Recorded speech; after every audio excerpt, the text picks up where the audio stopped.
everybody, and welcome. I got week one bets. So I'm going to be doing this probably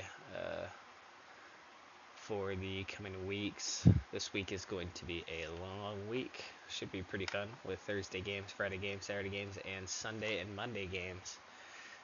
So what I did was I combined Sunday and Monday since it is only 3 games in those 2 days. But I got 2 games on Thursday, 2 games on Friday, and 3 games on Saturday, and I picked one game that stood out with me on Sunday and Monday, so I'll be going over those and kind of just giving just little details that I did a little research on them, and I think you might like it. But first game, yeah, I had to do it. First ranked game in week one and first game of week one. Should be very exciting on Thursday at 5:30 p.m.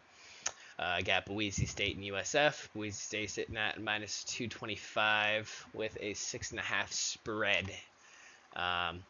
Boise State, just some strengths. They have a balanced offensive attack with returning QB and Maddox Madsen. Now, without Ashton Genty, yes, he did kind of mean a lot carry last year. I still believe they do still have strong running backs and a strong offensive line. I think they will be able to overpower USF with a struggling defense last year, which they allowed 30 points a game. Yeesh. And home winning percentage was low, but they did perform well on the road. I'm going to take money line Boise State. For this one, I expect this one and the next one. I expect both money lines and spread to tick up a little bit as we get later into the week and closer to Thursday. The next game I got in the final game for Thursday, like I said, I only picked 2 for Thursday and 2 for Friday. Got Nebraska and Cincinnati at a neutral site. I believe this is at Arrowhead Stadium, so kind of gives the advantage to Nebraska. But Cincinnati might show out. Not sure. But I believe this will be a fun game to watch, though. Should be solid. Nebraska sitting at as well 6.5 spread and 240 on the money line. Some strengths for Nebraska. They have a solid offensive line and returning QB in Dylan Raiola, the wannabe Patrick Mahomes, who's pretty good last year. With a solid offensive line and him building up over the offseason, I think he's going to come out stronger and better. With also a good clock control and time management team and ball possession. They came off a 7-6 record and a Pinstripe Bowl win. First winning season since 2016. So I see a lot of potential in this Nebraska team. Cincinnati, they have some transitional staff and modest roster improvements. I think Nebraska should get this done. So with these two teams, I would place these bets as early as possible. You can take the spread on these, but USF and Cincinnati, they're both kind of inconsistent, and they could come out pulling their weight and keeping it close. But I did the money line on both of these teams. Now, going on to the Friday games, I have Georgia Tech at Colorado, 7:30 game on ESPN. Now, a lot of you, well, some of you might know I'm a huge Georgia Tech guy. I know they're the ins and outs of that team. They have an experienced roster, QB Haynes King, and a stacked returning defense besides their defensive line, but their secondary is good. I think Georgia Tech's going to take this money line. I am kind of thinking about the spread, but I'm assuming the spread's probably going to go up for Georgia Tech. Just with Colorado's just huge roster turnover from last year and uncertainty in offensive line and run game, with how disastrous the offensive line was last year and run game. I think Georgia Tech should be able to pull this away. The last game on Friday, a lot of you might not like this one, but just hear me out for a second. Hear me out. So we have UNLV at Sam Houston. Now, 9:30 at Sam Houston. I am staying away from the spread. I'll just say that right now. I'm staying away from the spread. But listen, UNLV. So their rushing attack in Jaden Thomas last week. He rushed for 147 yards, 10 carries, and 3 TDs.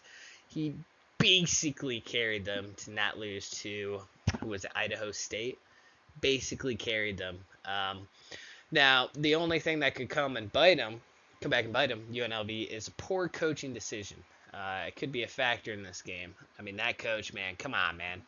Like, as much as I like Origin, I think he was pretty good. Uh, every time he was in the game last week, I mean, they scored. I mean, it wasn't from him, but still. I mean, the I forgot his name, but the quarterback they had in for the majority of the game, he did pretty good. I think he went 18 or 19 for 20 something, 140 something yards. Like, he did pretty good. I mean, and same Houston, they could keep it close, especially since it's at home, but with solid UNLV defense in the first half, UNLV should take over pretty easily. Carrying on to the Saturday games. First game of Saturday. Oh, excuse me. Yeah, I took money line on UNLV for the Friday games. So first game Saturday, new game, Northwestern Tulane on ESPNU. So Northwestern QB and secondary inconsistencies last season, little improvement in the offense or off season, excuse me. Tulane with a solid defense should keep a rocky Northwestern offense in check, and a good offensive line will give Tulane many opportunities to score points and take a close win, I believe.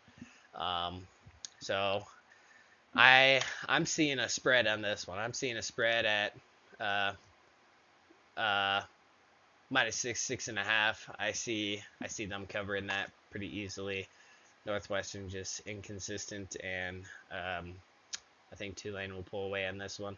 If it goes over 7, I would stay away from anything over 7 because it could just be a touchdown game. So I'd definitely keep it at around 7 or under.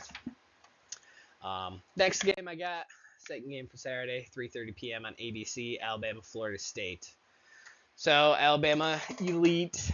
They got an elite team, strong on offense and defense. They should easily take home a win away at Florida State.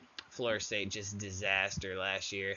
They just got a complete rebuild from last year's team. I mean, they're definitely going to struggle, but I'm still uncertain. They could come out strong, and they could keep this game close. So I'm going to stay away from the spread. I'm just going to do money line on this one because I see the spread. The later we get in the week, I see the spread possibly going up to 18, 19 for Alabama, which I don't know. I think Florida State could keep it by 2 touchdowns. I think Alabama could possibly just keep it a 2-touchdown game, which this line will definitely move. For the final game on Saturday, got a night game, 10:30 p.m. on ESPN, California, Oregon State. California, plus 110, +2 spread. I mean, both rocky teams, but with Oregon State's inconsistency, I believe Cal should pull away, even with loss of their secondary. They were pretty decent last year, good offense, couple returning players, decent offensive line, and good running backs. I think California will pull away this one with a moneyline bet win. And for my final game, I decided to do the Sunday game at 3 o'clock, Virginia Tech, South Carolina at a neutral site. I believe this one is in Atlanta, so it kind of favors South Carolina a little bit. South Carolina with 8-point spread with QB Lenore Sellers. He's basically a Heisman tier contender in talent. I mean, good staffing, good coaching. It should overpower a weak offensive mid defense Virginia Tech. So I'm going to take the spread at 7.5 or 8. I could also do 8.5. I'd go up to 8.5. But anything over at 8.5, cutting it close. But I would be taking the spread on this one. So just a little summary. I'll leave it up here for a little bit. Yeah, this is just something new. These are some games I picked. You can obviously add more. Now, I wouldn't say adding all these to a single parlay. Might keep it a little risky. I was thinking of doing like the Thursday games, and then if that hits, then you just move those winnings plus maybe a little bit more into Saturday or Friday, excuse me.